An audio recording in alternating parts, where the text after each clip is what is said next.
A ver, a mí me toca ahora tratar de compartir con ustedes una visión conceptual que invite a la reflexión desde la salud mental y desde el individuo, en este ámbito del bienestar y la felicidad.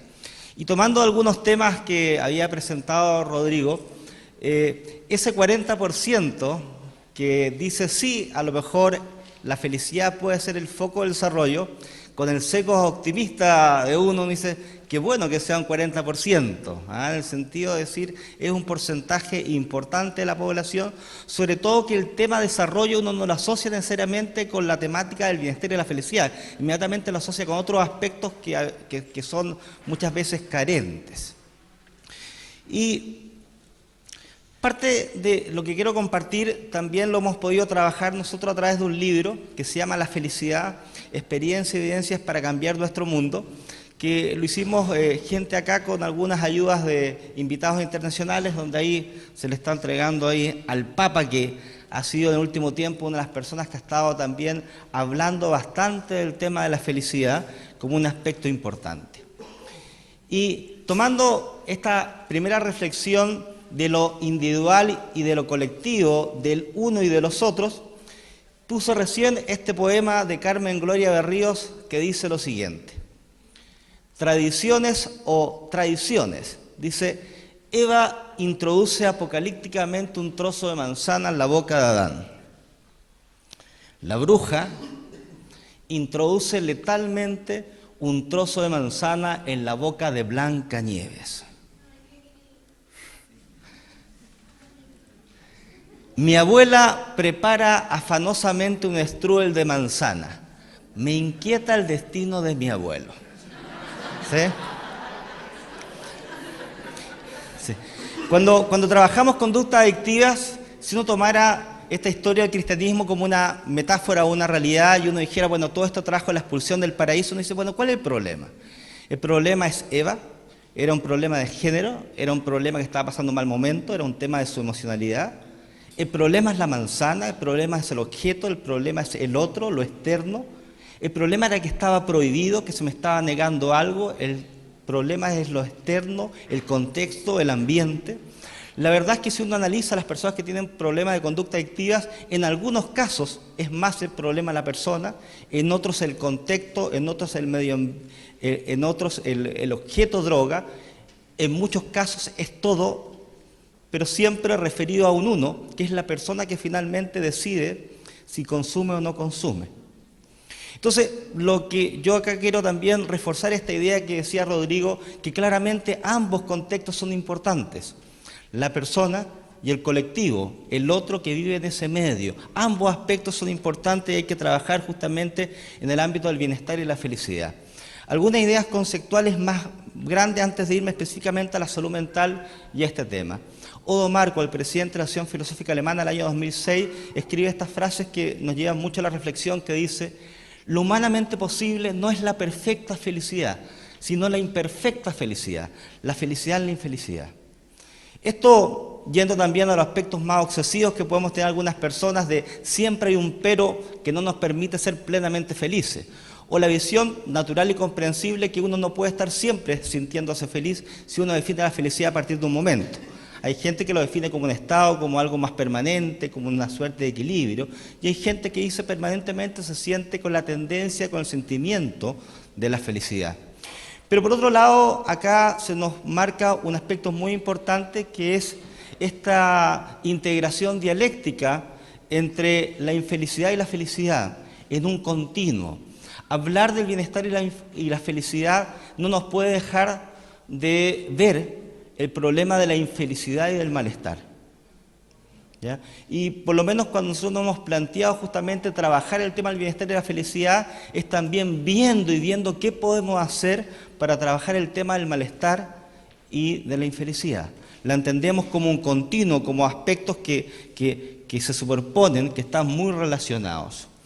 Hace mucho tiempo, desde los avances de Maslow, cuando hablaba de las necesidades básicas, las necesidades ya más existenciales, espirituales, desarrollo más elevado, decía que en general la salud mental nos habíamos estado preocupando sobre todo de los aspectos más negativos, de las patologías, de los problemas, de las carencias, lo cual tiene una lógica porque obviamente eso provoca dolor y eso es algo que todavía no se soluciona. Es una de las cosas por las cuales se dice que por qué no se puede hacer más promoción de salud, sobre todo de salud mental, se dice porque con la atención que sea clínica solamente uno cubre el 60% de las necesidades básicas de las personas. Por lo tanto es pensable. Pero por otro lado, Maslow nos dice que estamos tan centrados de eso, de las carencias, las necesidades, el dolor, que hemos dejado de ver las capacidades, los talentos, todo aquello que nos puede llevar también a crecer, a desarrollarnos y de alguna forma también a lo mejor a curar nuestras propias heridas. Entonces es un aspecto importante de esta idea de ir integrando lo positivo con lo negativo, las capacidades con los déficits, porque cuando uno se analiza a sí mismo, uno en algunos aspectos está, entre comillas, más o menos desarrollado, bien desarrollado, pero en otros aspectos uno sabe que a veces está deficitario. Y es parte de la esencia humana, este desarrollo disarmónico que poco a poco se va completando a través del tiempo. Por lo tanto es interesante esta integración. Y otro aspecto importante que quería mencionar de estas generalidades es, a partir de esta idea de esta canción de Silvio Rodríguez, que dice: soy feliz, soy un hombre feliz y quiero que hoy me perdonen todos los muertos de mi felicidad. La importancia ética, humana, de ser responsable con la felicidad que proponemos, porque si mi felicidad es la infelicidad de otro, si por mi felicidad otras personas lo pasan mal y mueren, es complicado ese modelo de felicidad. Es por eso que el Grupo de Bután, justamente entre sus grandes conclusiones, ellos hablaron que la felicidad de ciertos grupos humanos no debiera ser la infelicidad de otros grupos humanos, no debiera ser la infelicidad de otros seres vivos y no debiera ser la infelicidad del medio ambiente. Y ahí aparece conceptualmente la idea de felicidad del ecosistema, como un aspecto bien importante en este proceso de integración. Quiero poner un video de Galeano, este gran escritor uruguayo, que tiene una fuerza para colocar un tema muy importante y por eso lo quiero compartir. Galeano está apoyando una marcha de indignados en Barcelona y va pasando y alguien le pone un micrófono y le hace una pregunta. Y él contesta al pasar. Alguien le dice: bueno, sigamos caminando, y nos dice lo siguiente, Galeano.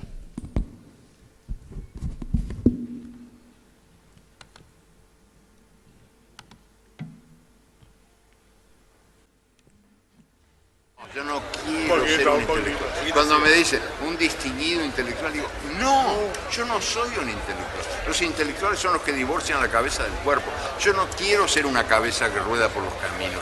Yo soy una persona.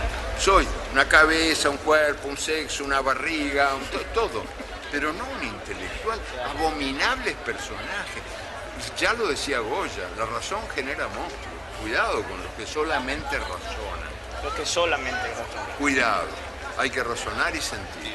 Y cuando la razón se divorcia del corazón, te convido para el temblor, porque esos personajes pueden conducirte al fin de la existencia humana del planeta, ¿no? No, yo no creo en eso. Yo creo en esa fusión contradictoria, difícil pero necesaria, entre lo que se siente y lo que se piensa. Y cuando aparece uno que solamente siente pero no piensa, digo, este es un cursi. Y cuando veo que hay uno que solamente piensa pero no siente, digo, ¡ay, qué horror! Este es un intelectual, qué espantosa cosa, una cabeza que rueda. Yo no quiero ser una cabeza.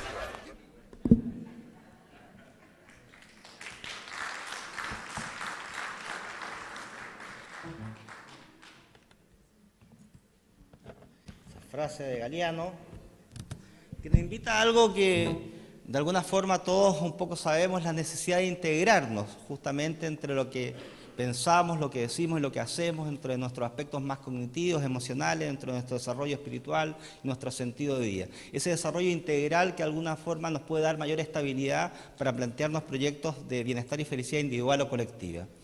Hay diferentes modelos que hablan de los determinantes posibles del bienestar y la felicidad. Y este es uno de los más validados a nivel mundial, que es el de Sonja Ludomirsky, que dice al comienzo una cosa que puede ser impactante. El 50% de las emociones que forman parte de lo que uno puede construir como concepto de felicidad están determinadas genéticamente. Es decir, uno de guagüita nace con cierta predisposición emocional a vivir más fácilmente el bienestar o el malestar, la felicidad, la alegría, la tristeza o la depresión. Sin decir si uno está de acuerdo con ese porcentaje, que esto tiene que ver con estudios en gemelos en Harvard, un estudio que se hizo bastante famoso en su momento, sin decir si eso es así o no en cuanto a porcentaje, es interesante y uno lo ve que las guaguitas nacen desde muy pequeño con cierto temperamento emocional que hace que algunas guaguitas sean muy diferentes a otras desde que están viviendo. Él dice un 50% del bienestar y la felicidad de las emociones está determinado genéticamente, lo cual, como dije, puede ser muy impactante, como uno nace ya con cierta determinación. Y eso lleva a una cosa complicada, que desde pequeños somos diferentes en eso y en otros aspectos. Lo segundo, y es parte de su modelo, ella plantea que un 10% tiene que ver con las circunstancias que a uno le tocan vivir cuando esas circunstancias no son extremadamente traumáticas. Todos los cambios en la vida obviamente nos provocan reacciones emocionales, nos ayudan a estar mejor o peor y eso es importante, pero ella dice esto no es tan importante porque después de un tiempo de mejorar o empeorar el set point temperamental, uno vuelve a su estado de equilibrio. Uno se gana algo, le pasa algo feliz o triste, pero después vuelve a su estado de equilibrio.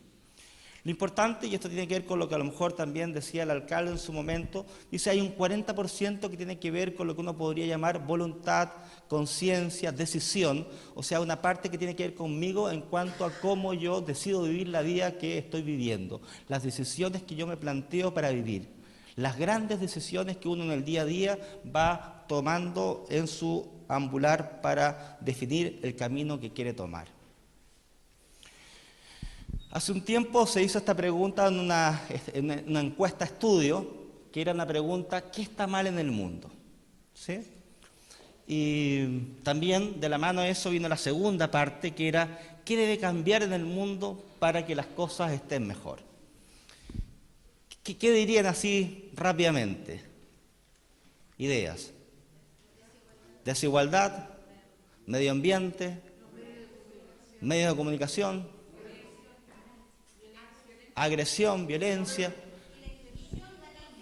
Correcto, todas cosas que a lo mejor muchos estamos de acuerdo, pero una de las preguntas que fue destacada tuvo que ver con que pensó esta pregunta y la respondió desde otra dimensión. Y él dijo simplemente, yo. ¿Sí? Yo soy la persona que a lo mejor está mal en este momento, o la persona que puede hacer algo para cambiar mi realidad personal y mi realidad inmediata. Y si uno lo pone en términos colectivos, está en nosotros. Que acá la invitación fundamentalmente es, en este caso desde la salud mental y desde lo individual, a ponernos en nosotros, en lo que uno puede hacer. Mucha gente dice que es más fácil hacer cambio externo cuando uno hace un cambio interno. Como cuando dice, primero viene el tema por casa. Si no me puedo convertir en alguien que habla muy bien de ciertas cosas que yo en el fondo no hago ni represento, ni por lo tanto hay coherencia entre lo que digo y lo que hago. La rana René, cuando estaba yendo ahí al médico, el médico le dice, siéntese René, lo que le voy a mostrar puede causarle un verdadero choco. ¿Sí? Ese choque de repente de darnos cuenta que a lo mejor no somos quien creíamos ser. Y acá el planteamiento fundamental va apuntando a esta necesidad que tenemos de conocernos como personas. Y una de las cosas que ha ido pasando es que hemos ido perdiendo una cultura de salud mental, hemos ido perdiendo el tiempo y a veces la lentitud y la intencionalidad para mirarnos hacia adentro, preguntarnos quiénes somos, darnos cuenta de quiénes somos y también para las otras preguntas existenciales como la del sentido, ¿qué es lo que yo quiero hacer? Entonces uno de los grandes aspectos importantes en la salud mental es darnos el tiempo y tener la intencionalidad de hacernos permanentemente estas preguntas del sentido personal. Marx y Engels, cuando estaban en algún momento contestando un cuestionario de personalidad donde había una pregunta, ¿cuál era su visión acerca de la felicidad? Marx dijo, pelear, y Engels dijo, un Margot Chateau 1848, un buen vino. ¿Sí? Independiente que había al comienzo, obviamente, una visión común, ideológica, antes, obviamente, de ciertas diferencias, igual cada uno era diferente. Y es un tema muy importante que tiene que ver con la búsqueda del bienestar y la felicidad. Y es por eso que para muchos, obviamente, es un tema difícil ponerlo en términos de políticas públicas, porque existe esta diferencia de que cada uno sabe lo que le hace feliz, pero sabemos que son cosas diferentes a veces. O lo énfasis de aquello que nos hace más feliz. Si uno lo pusiera a un punto de vista hasta psicopatológico, uno diría, bueno, es diferente a lo mejor lo que le puede ayudar a ser feliz a una persona que es neurótica, a alguien que no es neurótico, sino que tiene un problema de personalidad, a alguien que es joven, alguien que es de más edad, a alguien que tiene tal visión de mundo. O sea, claramente acá hay un tema también de la individualidad, de esta diferencia que tenemos, que es tan enriquecedora, pero que también se puede traducir en que nos hacen cosas diferentes felices a cada uno de nosotros. Desde la salud mental, hace un tiempo se ha estado instalando poco a poco, por lo menos a nivel de las declaraciones, la importancia del bienestar y la felicidad. Y acá aparece ya desde el año 2004 por la OMS una definición interesante de salud mental, que de alguna forma, pone énfasis en puntos esenciales. Dice, la salud mental es un estado de bienestar en el cual el individuo se da cuenta de sus propias actitudes, conciencia a sí mismo.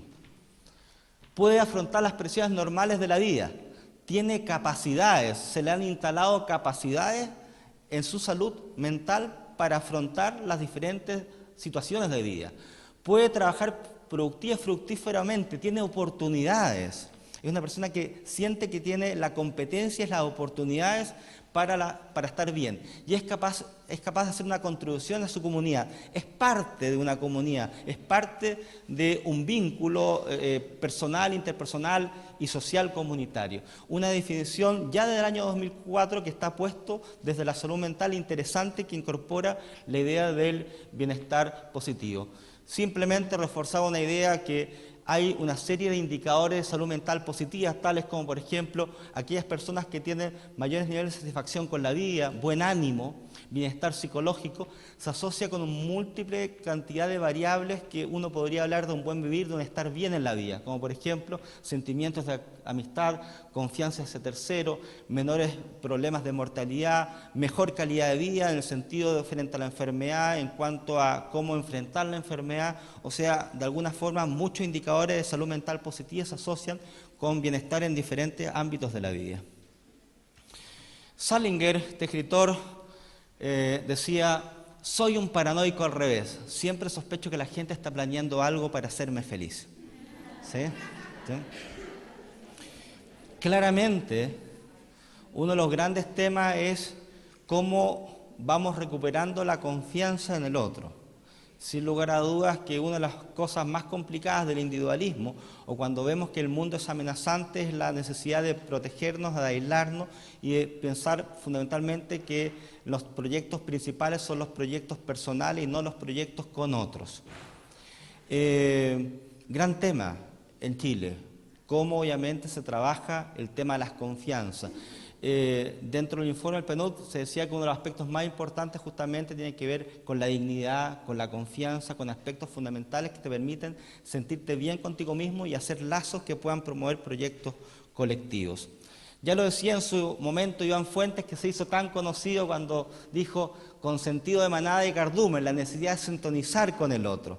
Esta necesidad de alguna forma de encontrar lenguajes comunes, proyectos comunes, de sintonizar, de empatizar y de ser con un otro, un aspecto fundamental de la salud mental, aprender a ser con un otro, necesidad de recuperar el sentido de comunidad, es uno de los grandes temas.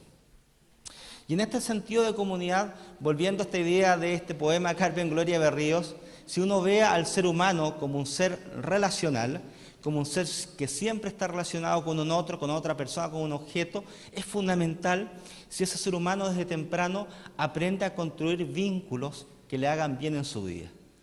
Acá aparece una serie de vínculos posibles que habitualmente todos tenemos, con fármacos, con drogas, con comida, con dinero, con juego, con tecnología, con compras, con el poder, en las relaciones vinculares, con el amor, que pueden ser muchos de estos vínculos maravillosos. Si uno aprende a construir vínculos positivos con aquello que nos rodea, que es importante, pero también pueden ser francamente patológicos y hay mucha gente que se vincula adictivamente, riesgosamente en cada uno de estos vínculos. Hay gente adicta a la droga, hay gente que tiene descontrol con la comida, hay gente que tiene una relación adictiva con el poder, con el juego, con cosas que podrían ser muy positivas en el desarrollo humano.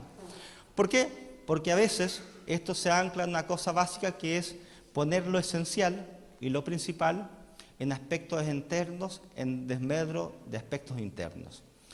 Todos sabemos que hay momentos en los cuales necesitamos gratificarnos, disminuir la angustia, premiarnos. Y está bien, no es el problema, pero cuando lo principal queda ahí, y eso implica que nos olvidemos de lo que nos está pasando adentro, que a lo mejor la angustia, el malestar tienen una causa, y esa causa podemos hacernos algo, y es importante que nos hagamos cargo de la causa.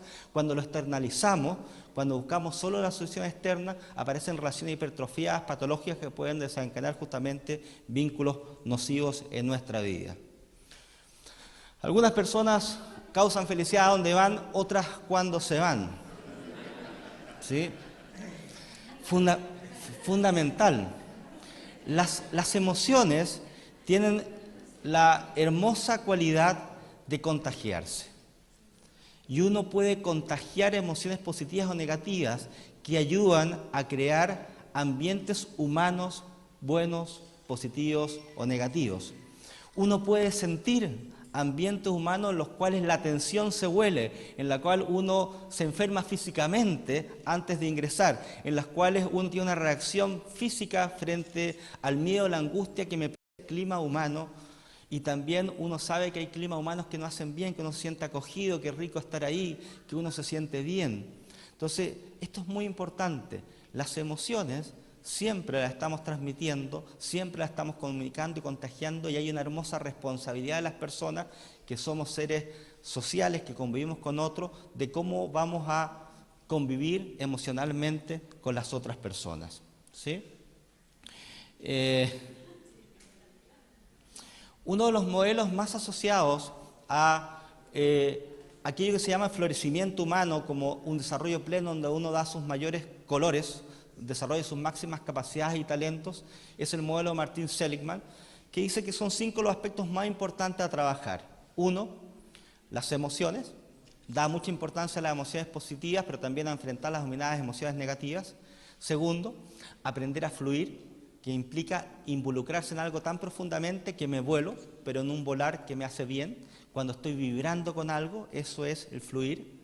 3, el tema del sentido, que ya hemos hablado bastante, de la importancia de encontrar el sentido a lo que uno está haciendo en la vida y lo que uno quiere hacer.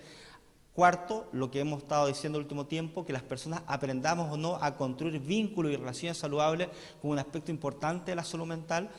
Las personas que no saben construir vínculos saludables se andan tropezando toda la vida en todos los vínculos que tienen. Y el logro como un tema que te permite generar autoestima, que te permite desafiarte y generar competencias como algo que de alguna forma podría ser estímulo del desarrollo. Estos 5 aspectos, de acuerdo a Seligman, son aspectos que ayudan al florecimiento humano. Quiero mostrar un video que va a mostrar un desarrollo emocional y vincular temprano, para colocar simplemente la importancia de lo que estamos conversando, las emociones y cómo yo me vinculo emocionalmente. Esta es una experiencia de Harvard. Vamos a ver una madre interactuando maravillosamente con su hijo, y luego le vamos a decir, usted ya ahora no interactúa más con su hijo. Vamos a ver qué es lo que pasa en esta experiencia. Babies this young are extremely responsive to the emotions and the reactivity and Por ahí. and their intentions, what they want to do in the world. And that's really what the baby is used to. And then we ask the mother to not respond to the baby. The baby very quickly picks up on this. And then she uses all of her abilities to try and get the mother back. She smiles at the mother. She points because she's used to the mother looking where she points. The baby puts both hands up in front of her and says, "What's happening here?" She makes that screechy sound at the mother. Like, come on, why aren't we doing this? Even in this 2 minutes when they don't get the normal reaction, they react with negative emotions, they turn away, they feel the stress of it, they actually may lose control of their posture because of the stress that they're experiencing. Okay. I'm here. And what are you doing? Oh, yes. Oh, what a big girl. It's a little like, Este experimento medio terrible, pero que finalmente muestra la capacidad de reparación transitoria cuando esto ocurre en forma circunstancial, no regular, nos muestra una realidad que, si uno lo pone en términos de la adultez, es lo que pasa justamente cuando no nos conectamos afectivamente las personas. Porque lo que siente esa guagüita es lo que a lo mejor mucha gente siente habitualmente. El alcalde hablaba de este tema de ser visto, de ser considerado, de sentirse que uno es persona en toda su dimensión.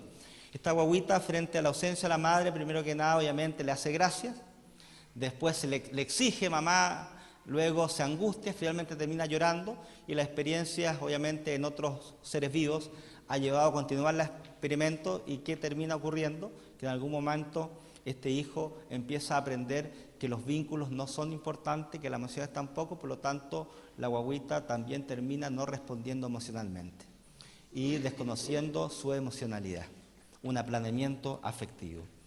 Esto es bien importante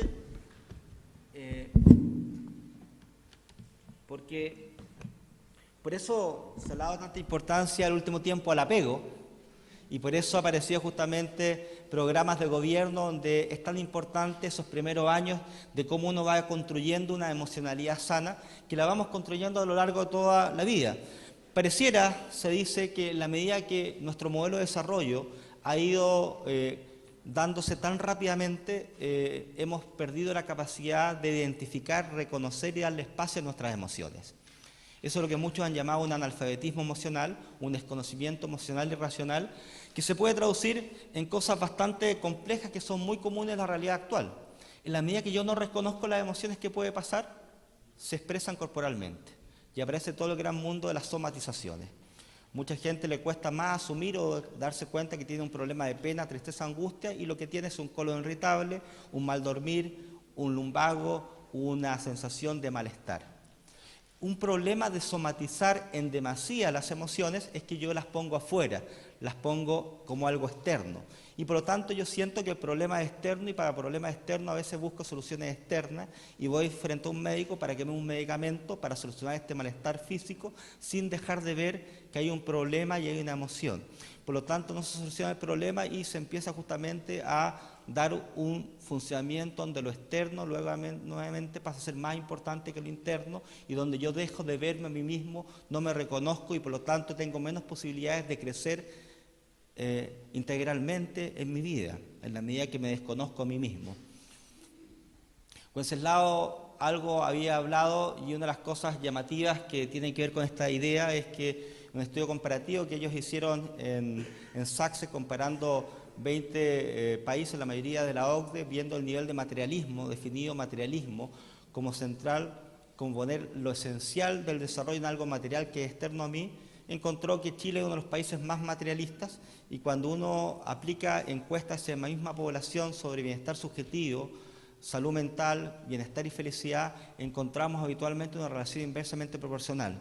Mientras las personas y las naciones son más materialistas, más centradas en que lo esencial está afuera, es algo externo a mí, menos me preocupo de mí, menos me conozco a mí, y eso provoca finalmente insatisfacción, malestar y problemas de salud mental. Por los tiempos, me quiero centrar en una o dos láminas para dejar algo de este espacio a la conversación.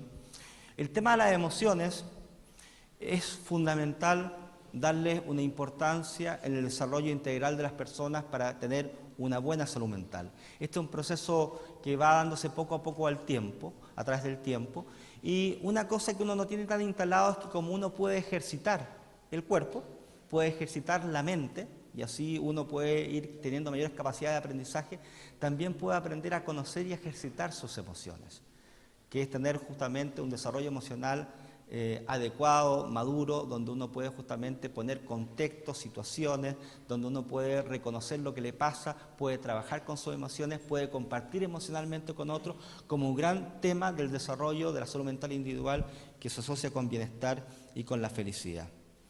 Y me voy a quedar con una última idea, que es la idea del optimismo. Dentro de las emociones que se ha visto que ayudan más al desarrollo de un bienestar y felicidad es lo que se denomina un optimismo realista. ¿Y cuál es el concepto que quiero acá yo transmitir un poco ahí? Ahí aparece nuevamente el pesimista, el optimista y la normal, ¿sí?